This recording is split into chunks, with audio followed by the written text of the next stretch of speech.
September মাসে যদি আমাদের পরীক্ষা হয়, আমাদের হাতে একদম 3টে মাস সময় আছে। এই 3 মাস যদি চাই দুনিয়া এদিক থেকে এদিক করে ফেলতে পারি, তবে তার আগে সবার আগে নিজেকে বিশ্বাস করতে হবে। কিভাবে পড়বে, কোন স্ট্র্যাটেজি মেইনটেইন করে পড়বে, সবটাই বলবো। তোমাদের হাতে সময় মাত্র 3 মাস। সাবজেক্ট কিন্তু কারো বা 6টা, কারো বা 5টা। আমি যেহেতু ইংরেজি পড়াই, আমি ইংরেজি বিষয়ের সিলেবাসটা তুমি কি করে কমপ্লিট করবে এই 3 মাসে আমি তোমাদেরকে বলবো। তোমাদের 3rd সেম পরীক্ষা, তোমাদের অনেকেই এখনো নতুন ভর্তি হচ্ছ।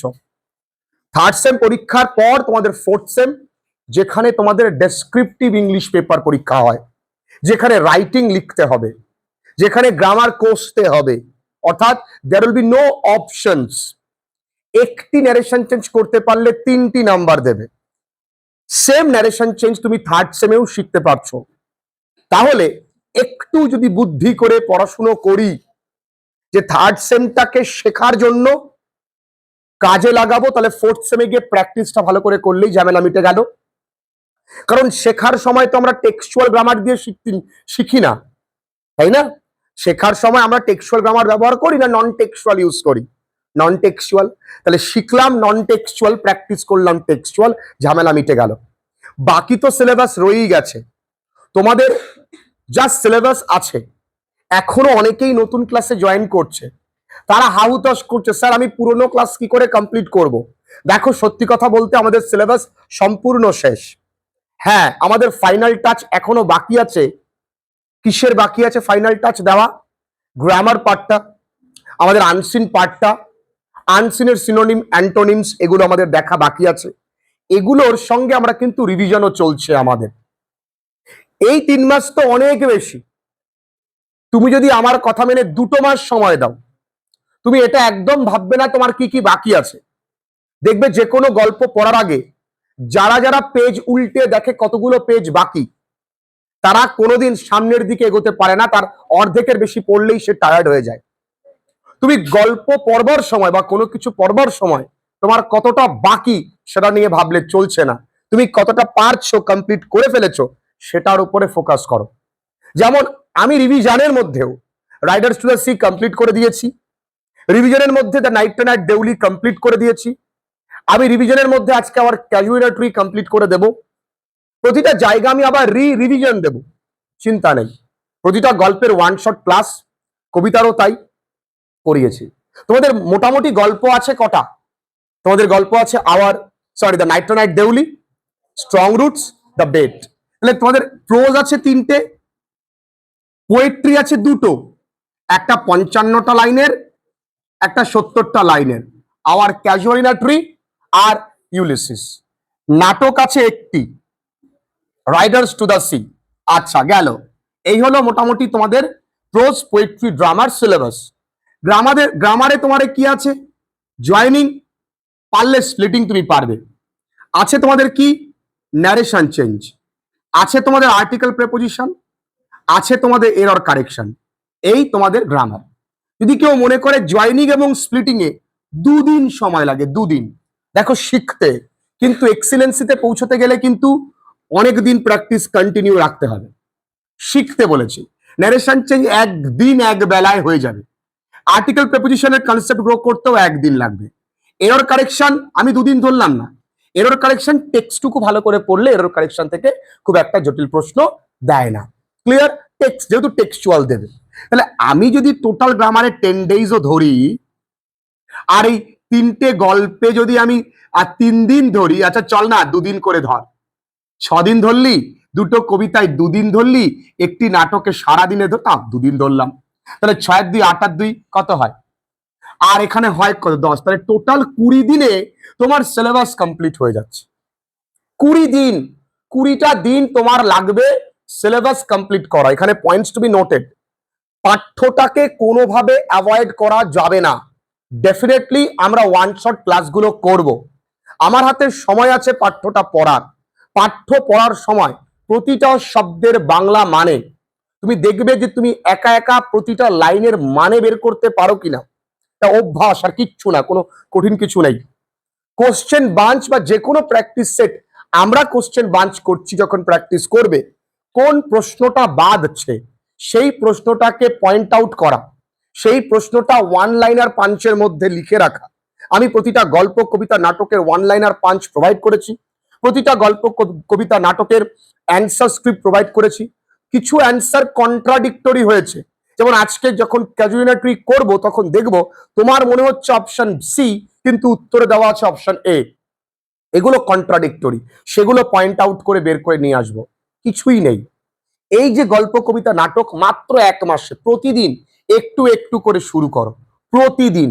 আমাদের প্রবলেম কি, প্রথম দিনে এত পরিমাণে মোটিভেটেড হয়ে যাই, প্রথম দিনই সব শেষ করে ফেলবো এমন একটা চিন্তা ভাবনা নিয়ে ফেলি।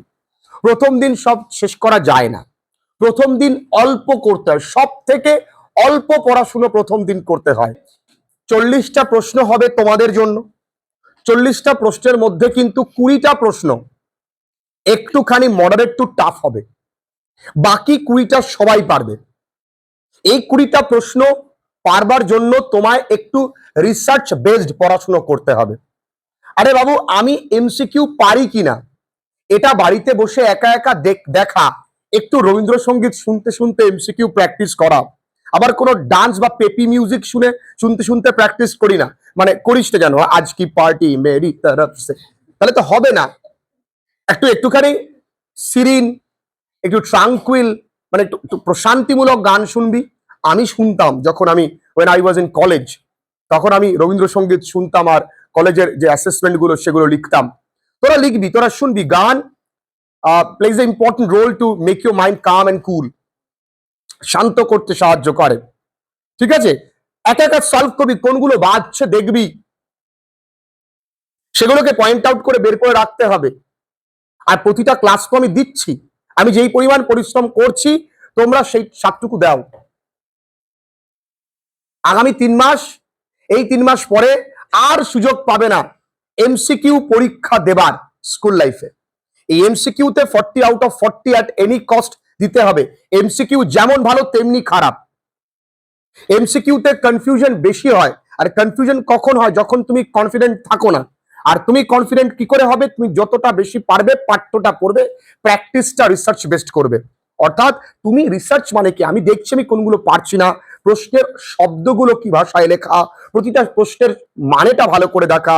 অনেক সময় দেখা যায় প্রশ্নের একটা শব্দের মানে আমি বুঝতে পারছি না, তো পুরো কোশ্চেনটা আমার কাছে বোধগম্য হয়নি, তো আমি ওই কোশ্চেনের যে শব্দের মানেটা ডিকশনারিতে খুঁজে নিলাম, লিখে নিলাম, সুবীর। আর সুযোগ পাবো না কিন্তু। এই মেয়েগুলো, এই কঙ্কনা, এরা কিন্তু প্রথম সারিতে উঠে এসেছে পরিশ্রমের ফলে। আই এক্সপেক্ট দ্যাট তুমিও পারতে, তুমি কিন্তু এখনো সেই জায়গায় আসতে পারোনি।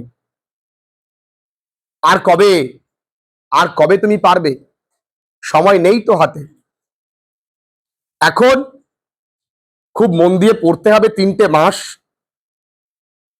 3টে মাস প্রথম অ্যাটিটিউড রাখতে হবে, আমি যেখানেই পড়ি যেভাবেই পড়ি ক্লাস যেন আর ব্যাকলগ না পড়ে থাকে। অনেক তো হয়েছে, আজ নয় কাল, কাল নয় পরশু করে কমাস হয়ে গেল, প্রায় 2 মাস কিন্তু হয়ে গেল। আর এই 3 মাস চোখের পলকে চলে যাবে। মাধ্যমিক টেস্টের পরেও তোমরা 3 মাস সময় পেয়েছিলে, চলে গেছে তো একদম। তো এই 3 মাসও চলে যাবে, বুঝতে পারবে না। সব থেকে বড় আনন্দের দিন যখন দেখবে থার্ড সেমে তুমি 40-এ 36 প্লাস 38 প্লাস বা 40 আউট অফ 40 পেয়েছো। অনেক ছেলে মেয়েরা আমার পেয়েছে, তোমরাও পাবে। ভাবো তো, যেই দিদিটা বা দাদাটা তোমাদের আমি আগের দিন দেখেছিলাম বোধহয় 100 আউট অফ 100 পেয়েছে, সে কি বিশাল পড়েছে? সে নিশ্চয়ই বিশাল পড়েনি, সে রেগুলার পড়েছে, কনসিস্টেন্টলি পড়েছে। বিশাল কিছু করতে হয় না, রেগুলার কাজ করতে হয়, রেগুলার। আমরা পড়তে আসার প্রতি কনসিস্টেন্ট থাকতে পারি না, কত অজুহাত, সামান্য ঘুম থেকে ওঠার আগেই কত অজুহাত নিজেকে নিজে দিই। তাহলে আমি আগামী দিনে কি করব, যেখানে আমাকে বলবার মতন কেউ থাকবে না, আমার লড়াইটা আমাকে একাই লড়তে হবে, সেখানে আমি কি করে পারবো শোনা?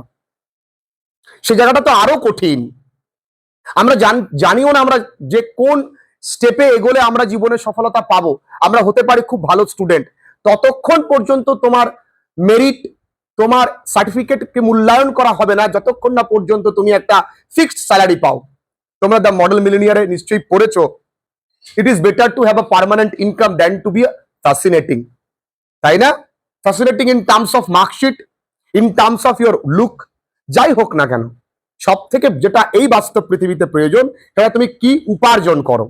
ভাগ্যের চাকা যেন এমন না ঘুরে যায় যে আমি স্কুল লাইফে খুব ভালো ছিলাম কিন্তু বাস্তব জীবনে আমি বেকার, যেন এইভাবে ভাগ্যের চাকা না ঘুরে যায়।